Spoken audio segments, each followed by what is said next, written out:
The celebration of Edmond Dantes' betrothal had ended in shock and silence. The music had stopped, the sweets had turned bitter in the mouths of the guests, and Mercedes's white dress, once a symbol of joy, now seemed like a garment of mourning. Edmond had been taken away by soldiers, accused of crimes he did not even understand. They cannot keep him. Edmond is innocent. Everyone knows it. Yes, child, but envy is a cruel enemy. I fear something dark has been planned. Indeed, outside the walls of their humble home, two men congratulated themselves in secret. Danglars and Fernand. They had succeeded in their scheme, and now they waited for the storm to destroy their rival. The false letter, written by Danglars and delivered by Fernand, had been placed into the hands of Gérard de Villefort, the deputy prosecutor of Marseille. Villefort was a young man of ambition, eager to rise in government. He read the accusation carefully. Edmond Dantes, sailor of the ship Pharaon, carries a letter from Napoleon Bonaparte to his supporters in Paris. At once, Villefort's face darkened.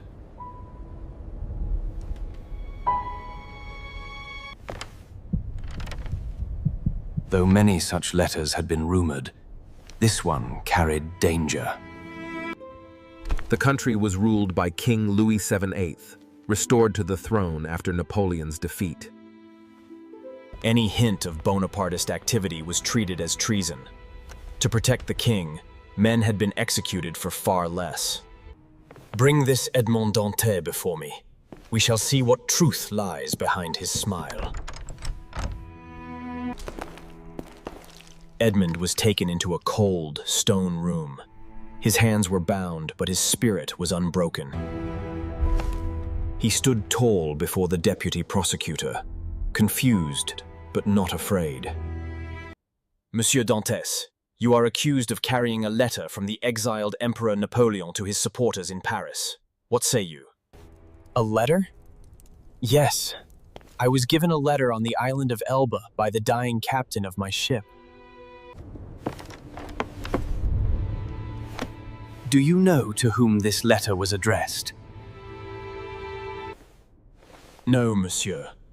I only know it was to be delivered in Paris. I wished only to keep my word to my captain. I am a sailor, not a politician. The sincerity in Edmond's voice would have touched any fair-hearted judge. But Villefort's ambition clouded his sense of justice. For when he broke the seal and read the letter, he discovered a terrible truth. It was addressed to a Bonapartist leader, his own father. If the letter became public, Villefort's family name would be ruined and his career destroyed. His heart pounded as he faced the young sailor.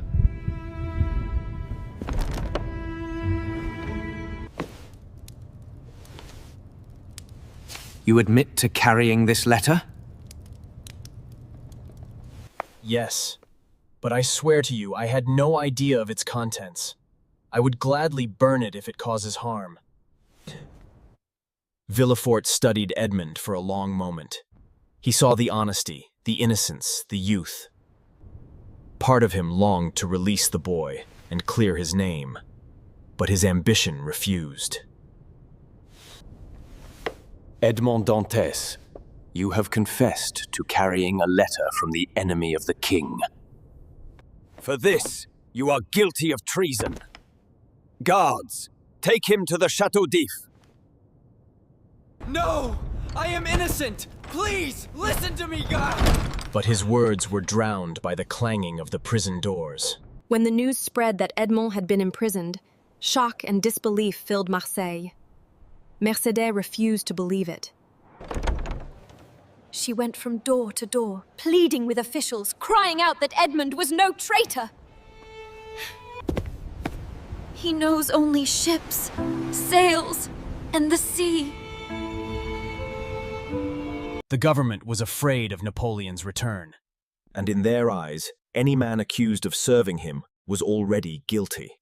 Edmond's father grew weaker with grief. He had only his son in the world, and now even that comfort had been torn from him. He sat for hours by the window, staring at the sea, whispering Edmund's name. Meanwhile, Danglars and Fernand celebrated quietly. Danglars smiled to himself, imagining the Farian under his influence now, that Edmund was gone. Fernand, though, cared only for Mercedes. He visited her daily, pretending to comfort her, but secretly hoping her despair would push her into his arms. Yet each time, Mercedes turned away, her loyalty to Edmund unshaken. I will wait for him. If he is in prison for 100 years, still I will wait. Her words cut Fernand's heart like a knife. Late at night, Villefort sat in his study, the letter spread before him. His hands shook as he read his father's name once again. If the king discovered that Gérard de Villefort's father was a traitor, all his dreams of power would collapse. His fiancée's family was royalist. His own career depended on loyalty to the crown. Everything he had worked for could vanish in an instant. I must destroy this letter.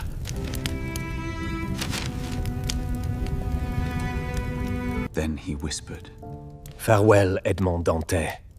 You are sacrificed for my future.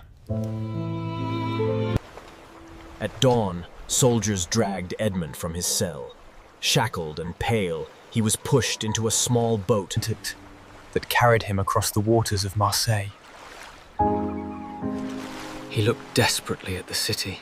the city, the port where he had dreamed of being captain, the house where his father waited, the streets where he had walked with Mercedes. Every sight pierced his heart like a blade. Where are you taking me? To the Château d'If.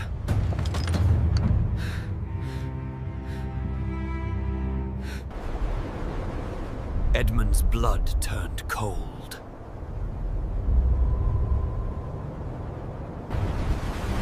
The Château d'If was a fortress prison built on a rocky island. infamous for housing traitors and prisoners. Few who entered its gates ever returned. As the boat approached the dark stone walls rising from the sea, Edmund's spirit sank. He stretched out his hands toward the city, shouting, "Mercedes! Father! Help me!" But no voice answered, only the crash of the waves against the rocks. As the iron doors shut, he felt the world of freedom and love slip away, leaving only hollow pain within him. Back in Marseille, Fernand and Danglars exchanged satisfied glances. Dantès is gone. The sea has swallowed him, though he lives still. Fernand nodded, his eyes fixed on Mercedes from a distance. Yes, gone. And now she will be mine.